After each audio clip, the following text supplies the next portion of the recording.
Ya, ini pertanyaannya, bagaimana dengan dosa, kesalahan yang kita lakukan, apakah ketika kita bertobat dan tidak mengulanginya Allah akan mengampuni semua dosa tersebut?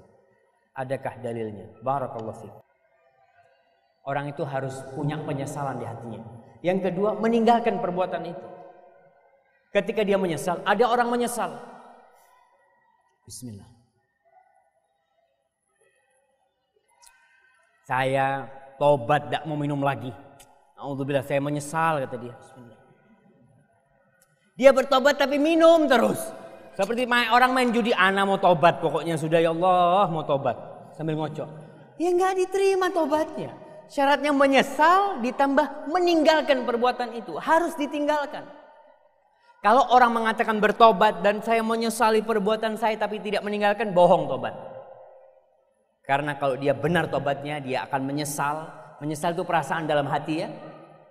Dia merasa berbuat dosa, dan ini peringatan buat permasalahan yang banyak terjadi di masyarakat kita.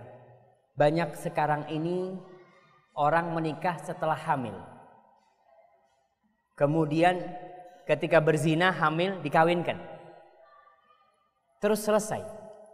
Nggak selesai. Mungkin aibnya di dunia selesai. Tapi aib di akhirat tetap kalau dia tidak menyesali perbuatan. Dia bertobat bahwasanya yang dia lakukan itu dosa. Karena ada orang yang dia sudah kawin, dia nggak menyesal dengan perbuatannya yang dulu. Karena merasa sudah jadi suami istri. Maka nggak bisa. Dia harus menyesali perbuatannya itu. Kemudian meninggalkan perbuatan itu. Yang ketiga, berazam untuk tidak mengulangi. Artinya berazam ini dia niat. Niat ana tidak mau mengulangi. Jadi tobatnya itu bukan tobat sambel. Seperti orang yang tobat nggak mau minum karena nggak punya duit. Ana tobat, ana nyesel nggak mau minum. Tapi dalam hatinya, kecuali ana punya rizki. Itu tidak akan diterima. Karena yang ketiga dia harus berazam, niat, tekad nggak akan ngulangi lagi. Ketika dia mengatakan hal itu, akan diterima tobat. Lalu, kalau dia ngulangi Ustaz, gimana?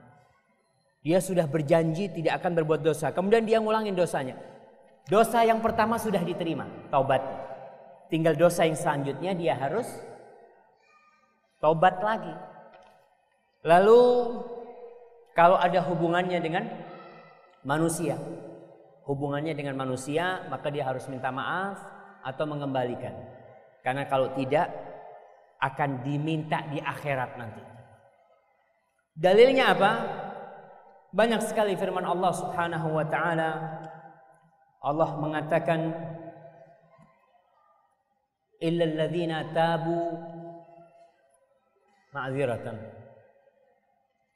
Ya ayyuhalladzina amanu tubu ilallahi taubatan nasuha.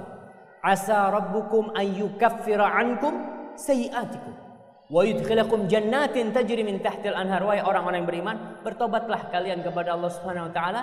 Asa rabbukum, niscaya Allah akan mengampuni, menghapuskan dosa kalian. Itu kalau tobatnya benar. Jadi tidak bermain-main ketika dia kembali kepada Allah Subhanahu wa taala. Serta mengapa hal-hal tersebut dosa selalu terbayang, teringat sampai dengan sekarang. Apakah termasuk tipu daya syaitan?